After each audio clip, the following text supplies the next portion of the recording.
और प्रश्न है, पूछा है, पाप और पुण्य की अनेकों प्रकार से परिभाषा की गई है।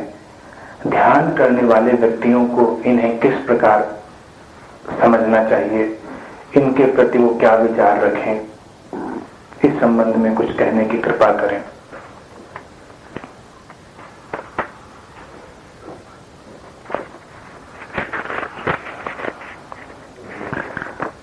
पाप और पुण्य को परिभाषित करना ध्यानी व्यक्ति के लिए ही पाप है।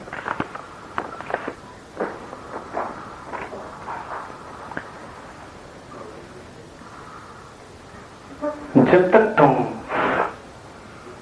अपने भीतर होशपूर्ण नहीं हो जाते, जब तक तुम्हारे भीतर ध्यान गहरा नहीं हो जाता, तुम जो कुछ भी करोगे वो गलत ही होगा। तुम सही करने जाओगे और गलत हो जाएगा। लेकिन अगर तुम ध्यान से, सजगता से और करुणा से अपने जीवन को जीते हो, तो तुम जो कुछ भी करोगे वो पुण्य होगा। पाप पुण्य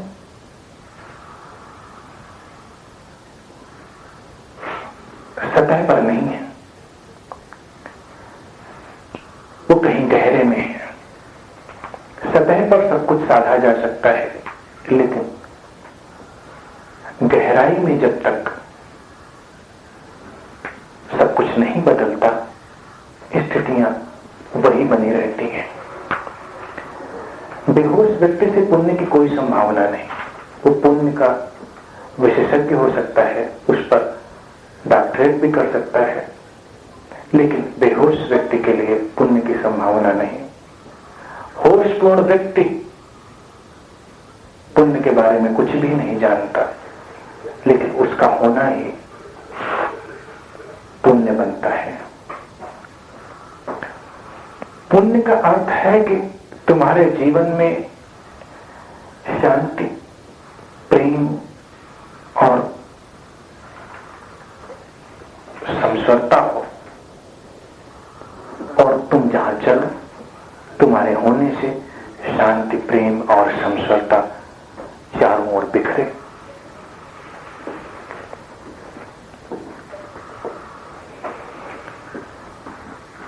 और ऐसा जीवन ध्यान के बिना संभव नहीं, ऐसा जीवन होश के बिना संभव नहीं। व्यक्ति चाहे जैसे जितने प्रयास करे, तो अच्छा करने में भी वो बुरा ही कर बैठता है। बहुत से लोग समाज सुधारक होने की कोशिश करते हैं, लेकिन जब तक वो अपने भीतर सुव्यवस्था को नहीं उपलब्ध हुए होते हैं, उनका समाज सुधार भी नई समस्याएं पैदा करता है, नए पाप पैदा करता है।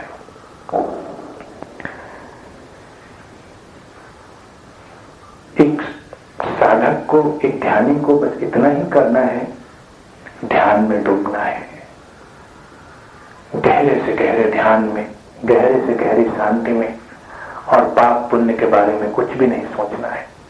तुम क्या खाते हो, पीते हो, तुम क्या पहनते हो, ओढ़ते हो, इनसे पाप पुण्य का कोई रिश्ता नहीं।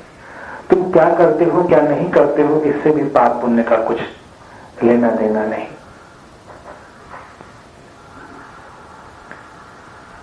वस्तुतः पाप पुण्य की जो धारणा है, इसी में सारी बुराई है कि जीवन को दो में तोड़ना। और कौन जानता है पाप, कौन जानता है क्या है पुण्य। हर व्यक्ति इसे अपनी अपनी तरह से ढाल लेता है, अपनी तरह से परिभाषित कर लेता है। जो तुम्हारे हित में आए वो पुण्य, और जो तुम्हारे हित में न पड़े वो पाप। और जो दूसरे के लिए पाप हो सकता है, कई बार तुम्हारे लिए पुण्य हो सकता है। तुम कुछ ऐसे ही जीते हो जब तुम होशपूर्ण नहीं होते। स्थिति कभी कभी ऐसी होती है कि दूसरे वही करें तो तुम्हें पाप दिखाई पड़ता है, और अगर तुम वही करो तो तुम्हें पुण्य जान पड़ता है। इस सारी बात की जड़ में केवल तुम्हारा अहंकार है। और अहंकार में निकल ही कहा था, निकलता है तुम्हारी बेहोशी की जमीन से। तो अहंकार पर सीधे काम करो, लेकिन सीधे काम करने से अगर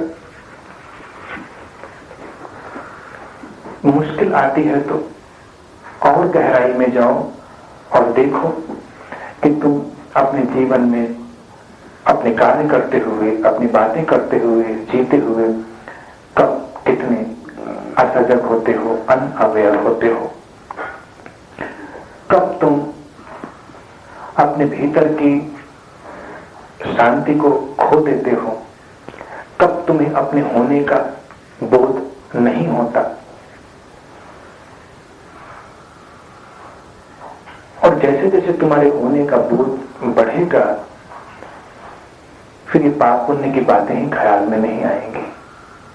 तुम जियोगे, भरपूर जियोगे, और भरपूर जीने से जो कुछ निकलेगा वो शुभ और सुंदर होगा, सत्य की ओर ले जाने वाला होगा।